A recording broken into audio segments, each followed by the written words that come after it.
السلام علیکم دوستوں، پروگرام پر اسرار داستان تحقیقات کے ساتھ ایک بار پھر حاضر ہیں۔ ایک نئی پر اسرار داستان زیر قلم ہے۔ دوستو، یہ داستان حیدرآباد لطیف آباد 10 نمبر سے ایک خاتون نے ہم سے شیئر کی ہے۔ یہ داستان انہی کی زبانی سنتے ہیں۔ انہوں نے اپنا چہرہ دکھانے سے ہمیں منع کیا۔ یہ کیمرے کے سامنے نہیں آنا چاہتی۔ پہلے تو انہوں نے ہمیں منع کر دیا، مگر ہمارے بھرپور اصرار کرنے پر یہ راضی ہو گئیں، مگر ان کی شرط یہ ہے کہ ان کا چہرہ دکھائی نہ دے۔ ہم بھی کوشش کریں گے کہ ویڈیو میں ان کا چہرہ نہ آئے۔ تو چلو دوستو، بڑھتے ہیں اپنی نئی پر اسرار داستان کی طرف۔ میرا نام نگہت ہے۔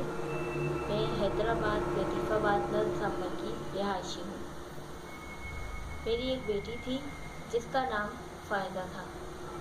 فائدہ میٹرک کی طالب علم تھی۔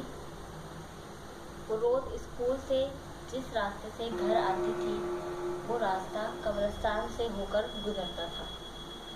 قبرستان کا راستہ ہمارے گھر سے اسکول سے کافی شارٹ راستہ تھا۔ شارٹ ہونے کی وجہ سے فائدہ اکثر جلدی کے مارے اسی راستے سے گھر آیا کرتی تھی۔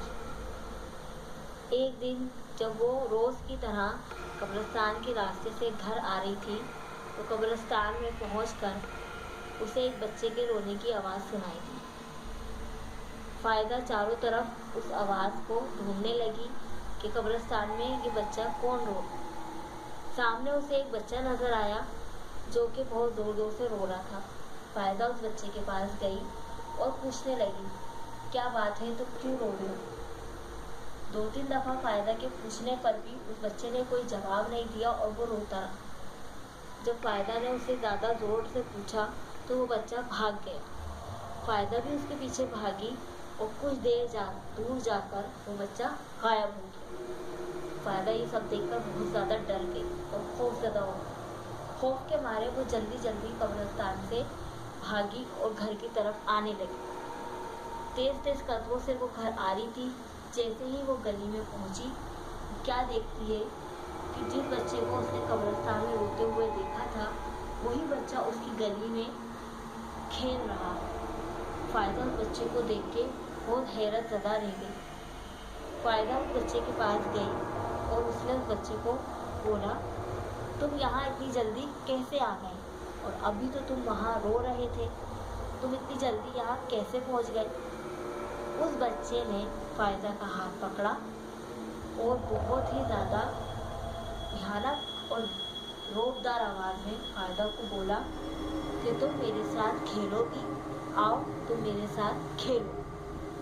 اس کی آواز اتنی بھیانک تھی، اتنی روبدار تھی کہ فائدہ بہت بری طرح ڈر گئی اور اپنا ہاتھ چھڑا کے وہ گھر کی طرف بھاگی۔ گھر میں گھستے ہی فائدہ کمرے میں گئی اور بے ہوش ہو کے گر گئی۔ فائدہ کو اس طریقے سے دیکھ کے ہم سب گھر والے بھاگے اور فائدہ کو اٹھایا۔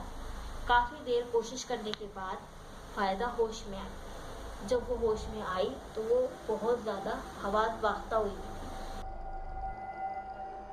دوستو، اتنی داستان یہ ہمیں سنا پائیں، اس کے بعد یہ آپ دیدہ ہو گئیں اور آگے سنانے سے ہمیں منع کر دیا۔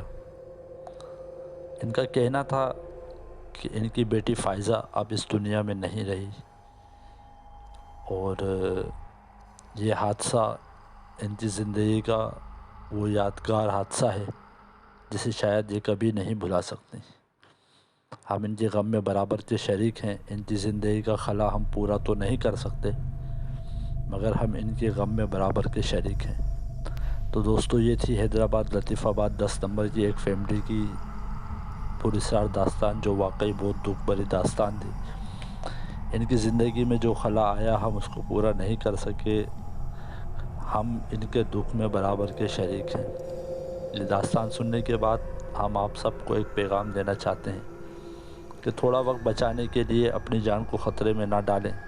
کوئی بعید نہیں کہ کب کس خطرے سے واسطہ پڑ جائے اور ہم اپنے ہی ہاتھوں سے اپنی زندگی کو موت کے منہ میں دھکیل دیں۔